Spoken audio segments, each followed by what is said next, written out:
दोस्तों ये तो आप जानते हैं मैं आपको वीडियोस दे रहा हूँ जहाँ पर मेरी पूरी कोशिश है मैं आपका पैसा बचाऊं।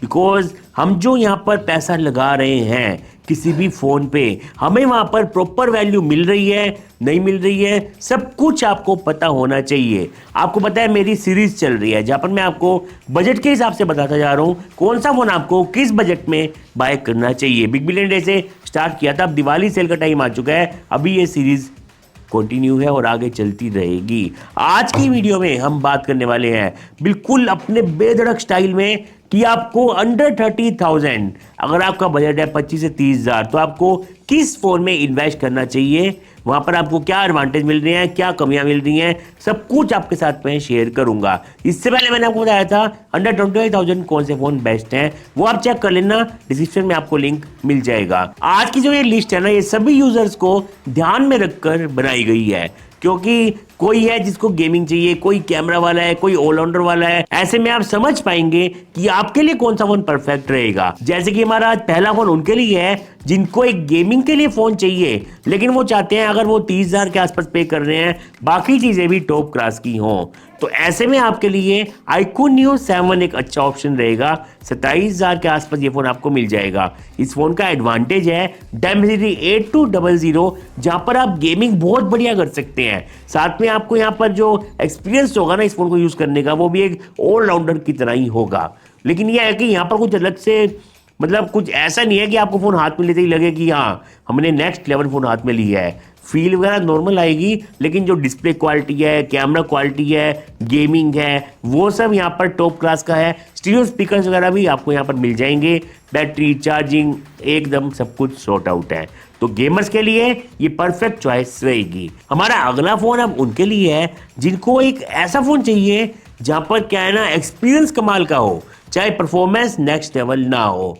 ऐसे में आपके लिए बेस्ट फोन रहेगा मोटो एज 40। पहले ये फोन आपको 30,000 का मिलता था, अब जो यहाँ पर ऑफर चलते रहते हैं ना आपको ये फोन 26, 27 इसके आसपास आराम से मिल जाता है। अब दिवाली सेल में तो ये आपको और भी कम प्राइस पे फोन मिल सकता है। इस फोन का एडवांटेज है एक तो इसकी जो इन एंड फील है वो कमाल की बनाई गई है, कर्व डिस्प्ले है, साथ में वेगन लेदर दे रखा है बैक साइड पे, हाथ में लेते ही फोन बहुत ही स्लिम लगता है और एल्युमिनियम का मेटल का फ्रेम भी साइडों में आपको मिल जाएगा। तो जो ये एक्सपीरियंस है ना इसको यूज करने का, इसको होल्ड करने का लॉन्ग टर्म तक बहुत ही बढ़िया रहता है। साथ में जो कर्व पैनल है इसका वो बिल्कुल आपको फ्लैगशिप वाली फील करवाएगा, कोई दिक्कत नहीं आएगी आपको यहाँ पर।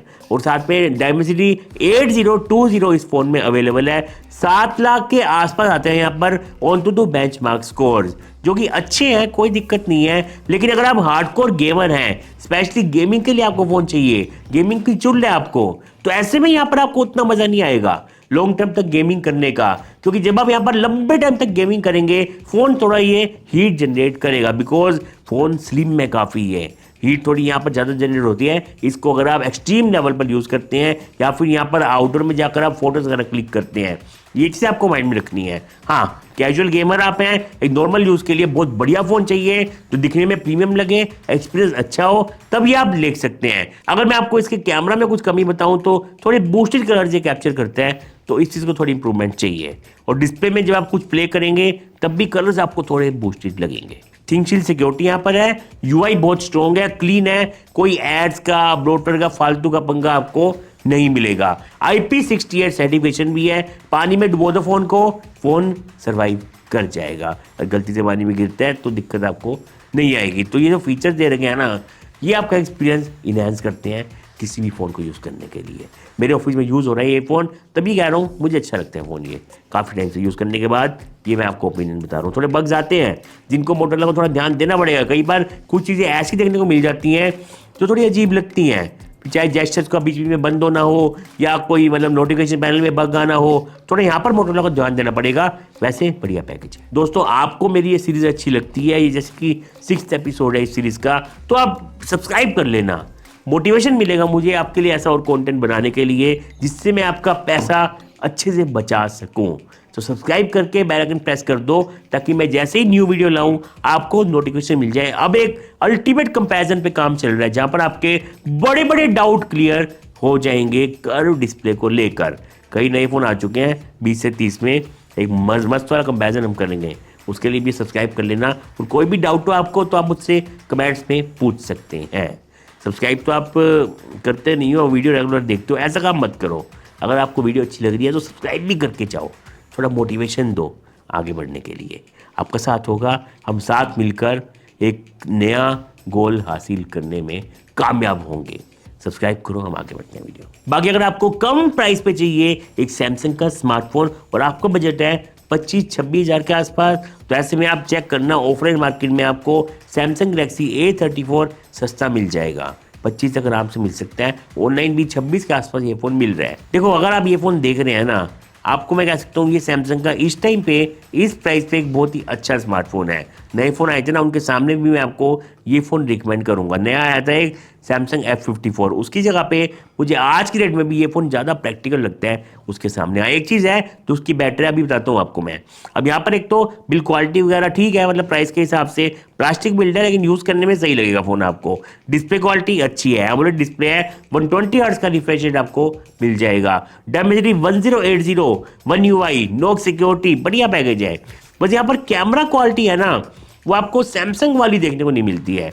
थोड़ा इसको कैमरा में इंप्रूवमेंट चाहिए, उसके अलावा कोई दिक्कत नहीं है।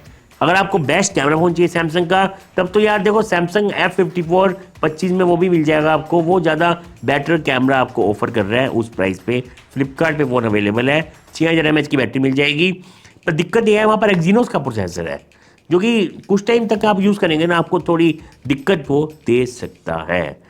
क्योंकि मैंने अभी F14 यूज़ किया, F34 यूज़ किया, स्टार्टिंग में मज़ा आया, लेकिन बाद में उस लेवल की परफॉर्मेंस नहीं मिली है जितनी की स्टार्टिंग में मिल रही थी। तो थोड़ा यहाँ पर एक्जीनोस पे सैमसंग को और ज़्यादा ध्यान देना पड़ेगा। और एक्जीनोस देना है तो उसको ऑप्टिमाइज करना पड़ेगा ढंग से कि वो लॉन्ग टर्म तक अच्छी परफॉर्मेंस दे। अगर आप 25-26 हज़ार लगा रहे हैं, ये तो है नहीं आप फ़ोन लेकर 6 महीने साल में फ़ोन चेंज कर लोगे।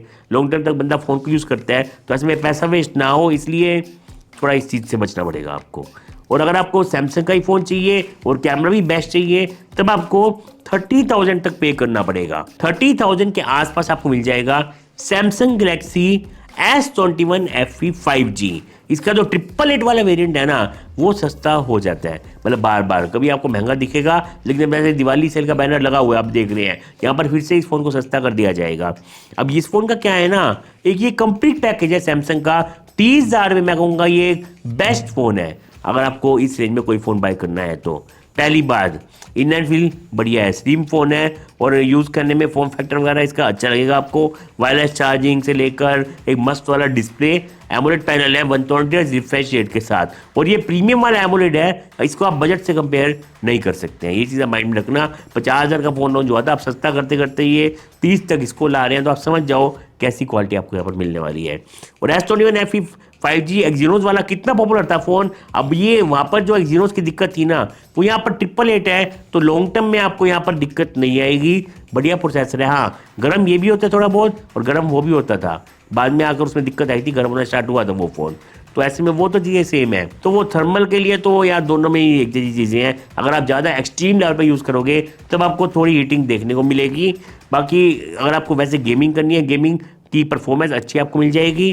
कैमरा क्वालिटी यहाँ पर टॉप क्लास की आपको मिल जाएगी। 30 के आसपास की रेंज में एक बहुत ही बढ़िया वाला कैमरा मुझे लगा इस स्मार्टफोन का। कलर्स, डिटेल्स, डायनेमिक रेंज, सब कुछ ये बढ़िया कैप्चर कर लेता है। मज़ा आएगा आपको इसका कैमरा यूज़ करके।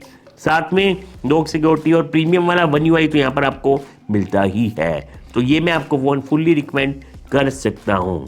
30 के आसपास अगर आपको मिलता है तो 35 ऊपर मिल जाना तभी इग्नोर मार देना, क्लियर कह रहा हूँ आपको मैं। इसके बाद एक फ़ोन हो रहा है जहाँ पर आप मतलब iQOO Neo 7 से भी ऊपर के लेवल पे गेमिंग कर सकते हैं, लेकिन इसके लिए आपको 30,000 से 1000 के आसपास थोड़ा और ज़्यादा भरना पड़ेगा। अगर आप भरने को तैयार है ना, तो iQOO Neo 7 Pro अवेलेबल है। 8 Gen 1 उस फ़ोन में आपको मिलता है, और एक एक्स्ट्रा चिप भी लगा रखी है जो कि गेमिंग में आपकी बहुत हेल्प करेगी। मस्त वाली गेमिंग हो जाती है iQOO Neo 7 Pro में। और ये फ़ोन एक्सट्रीम लेवल पर गेमिंग करने के बाद भी आपको ज़्यादा गर्म होता नहीं दिखेगा। इस चीज़ को इस फ़ोन में बहुत ध्यान रखा गया है। हाँ फ्लैट डिस्प्ले कर्व आपको नहीं मिलता, बट डिस्प्ले की क्वालिटी अच्छी है। AMOLED panel 120 hertz refresh rate, जो आपको iQOO Neo 7 Pro मिल रहा है ना, उसमें और इसमें कोई मेजर डिफरेंस आपको नहीं मिलेगा, बट प्रोसेसर का बहुत बड़ा डिफरेंस है। तो अगर आपको 8 Gen 1 चाहिए और कैमरा क्वालिटी बहुत बढ़िया फ़ोन की यार, मतलब 40,000 के अंदर जो भी फ़ोन मिलते हैं ना, अगर आप कंपेयर करोगे वन प्लस 11R से या फिर वन प्लस नोट 3 से, तो कैमरा इसका मतलब एक कदम आगे निकल के जाता है प्राइस के हिसाब से। वैल्यू फॉर मनी है इसका कैमरा भी। तो ये मैं आपको फ़ोन कह सकता हूँ हैवी यूज़र्स के लिए बहुत बढ़िया रहेगा। तो यहाँ पर मैंने आपको 5 फ़ोन बताए हैं।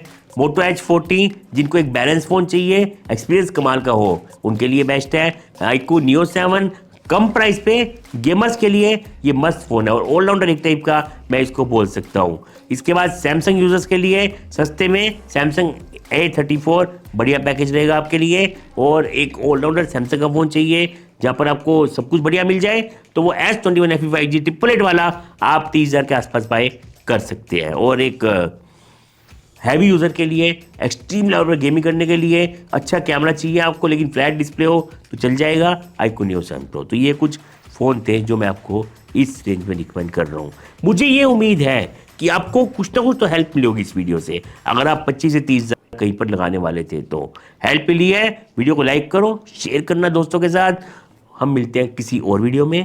Thanks for watching this video.